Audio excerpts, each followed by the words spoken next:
Frida Kahlo fue más que una gran pintora mexicana. Su vida y su obra reflejan el torbellino de la revolución y la cultura que imperó y definió la primera mitad del siglo XX. Ella fue al mismo tiempo una artista socialista, una comunista y una revolucionaria. Este curso es la presentación de su extraordinaria vida a través del reflejo de su cultura, su obra y el tiempo que le tocó vivir. Frida Kahlo es un auténtico símbolo de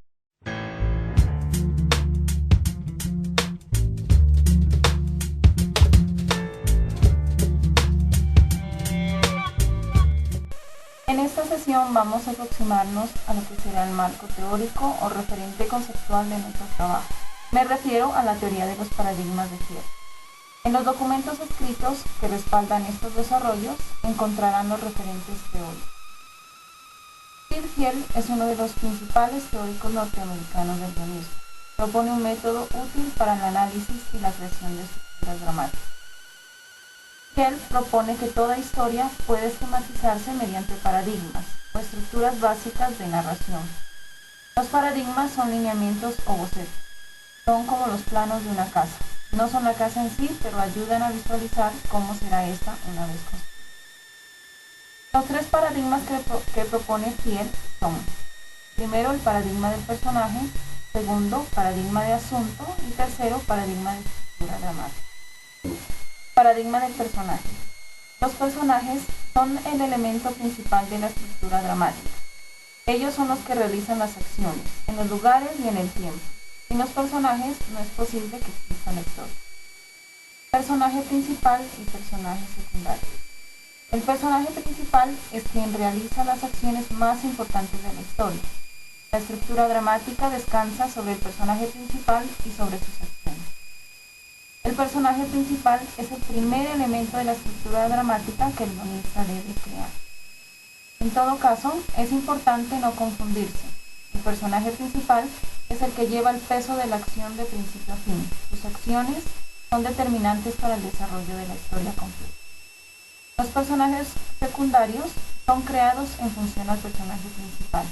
Podemos clasificarlos en tres categorías. Primero, personajes secundarios protagónicos. Son aquellos que están estrechamente relacionados con el personaje principal. Su participación dentro de la historia es importante. Sus acciones son dirigidas en la misma dirección que las acciones del personaje principal. Segundo, personajes secundarios antagónicos. También están estrechamente relacionados con el personaje principal y su participación dentro de la historia es importante, pero sus acciones se oponen a las del personaje principal. Tercero, personajes secundarios incidentales. Su participación dentro de la historia es breve y pueden estar o no relacionados con el personaje principal.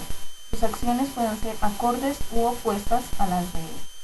Básicamente, el paradigma del personaje es una herramienta para analizar o construir personajes dentro de una estructura dramática y está integrado por dos partes. Primero, una vida interior; segundo, una vida exterior. La vida interior es la que forma el personaje.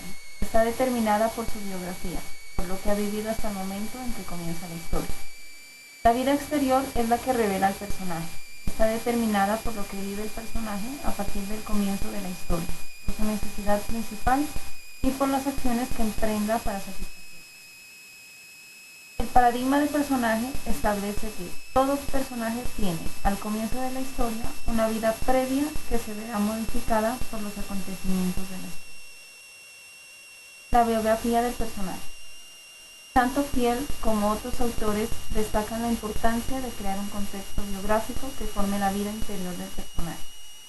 Linda Seger establece un proceso de creación de personajes que consta de 6 etapas. Primera, determinación del personaje. Segunda, investigación sobre el personaje. Tercero, definición del carácter del personaje. Cuarta, creación del contexto biográfico. Quinta, análisis profundo del carácter del personaje. Sexta, creación de otros personajes y establecimiento de relaciones. En nuestro próximo encuentro desarrollaremos a profundidad estos 6 aspectos importantes del paradigma.